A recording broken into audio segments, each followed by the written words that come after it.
Hello, Jacob Kilgore here, and this is my first video introducing my book series, How to Be Human.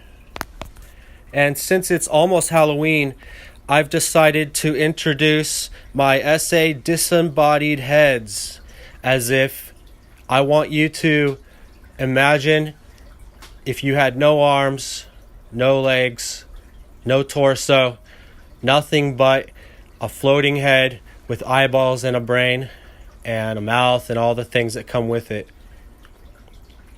And it's a little exercise in thinking about how would your life be different if you were only a floating head. And so this is a creepy and a comedic feel to it, obviously, and it's fitting for Halloween.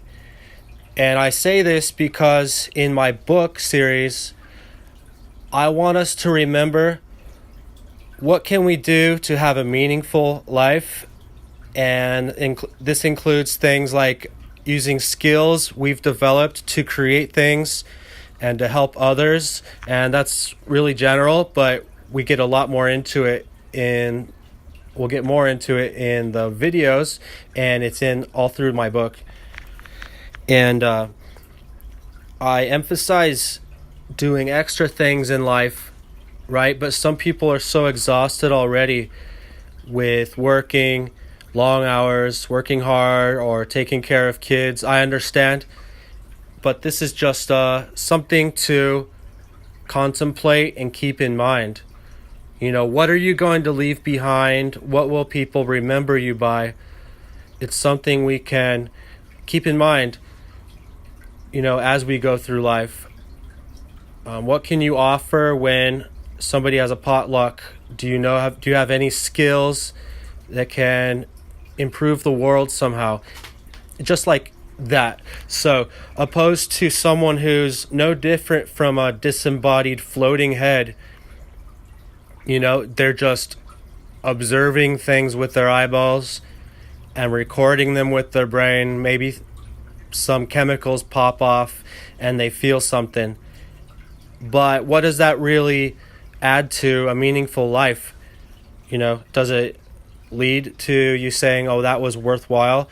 Or does that make you the same as chemicals moving around in a petri dish, interacting? You know, what's the difference? What's significant? All right, yeah, I got my book, How to Be Human, in the mail today in a paper copy.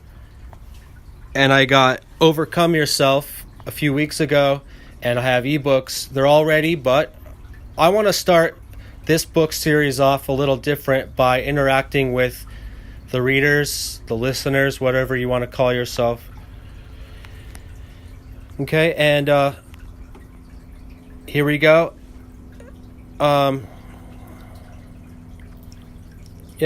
wrote a little thing before getting into reading this essay. Once again, I have over 200 essays in this series, all geared to help you doing whatever you're doing. You know, if you feel like you're slacking off and you need a guide to help you along, or you're already on your path, you feel like you're really productive, but you need, you know, any extra tips.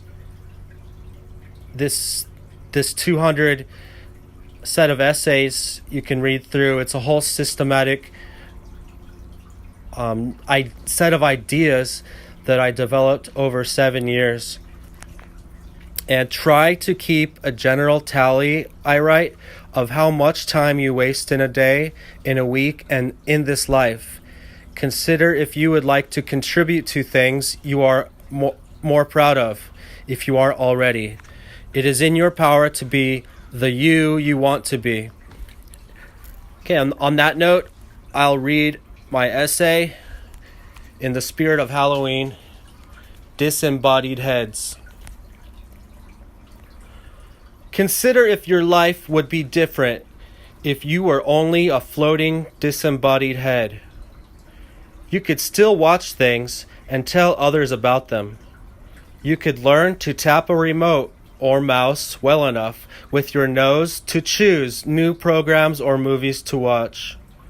You could still open cupboards and the fridge with your mouth and consume what is inside, though things would fall out the open neck hole.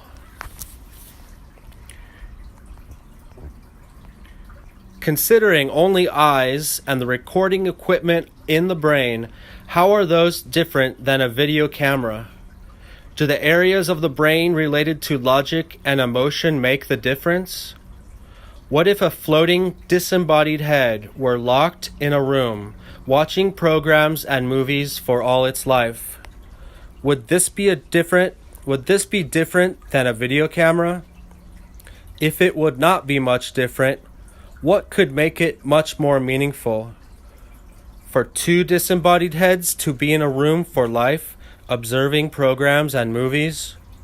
Maybe their discussions could bring some meaning, but their awareness of things would be limited to what they had been shown.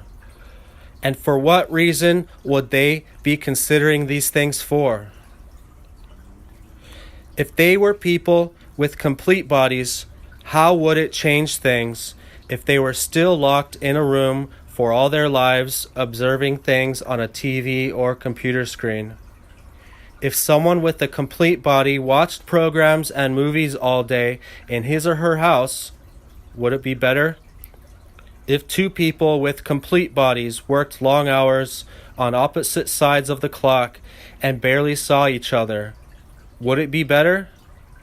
If two people with complete bodies worked nearly the same hours, but spent their time watching programs and movies and munching things, would it be better? What could make it significantly better? And that concludes Disembodied Heads.